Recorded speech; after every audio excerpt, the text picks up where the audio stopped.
কোথায় গিয়েছিল? হারিয়ে গেছে।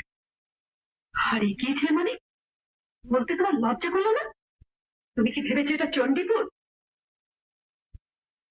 না, এটা চণ্ডীপুর নয়। আজ দেখলাম এটা শহর, নিদারুণ একটা শহর, যেখানে মানুষ মরে যায় আর লোকে তাকে মারিয়ে দিয়ে চলে যায়। কাঠের মন না হলে এখানে বাস করা চলে না। আমার গায়ের কোট কি হলো?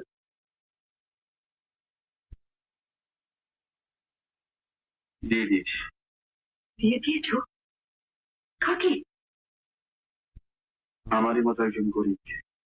কোটটা কি তোমার যে তুমি দান করে এলে? মাধুরী, নিজের দাড়ি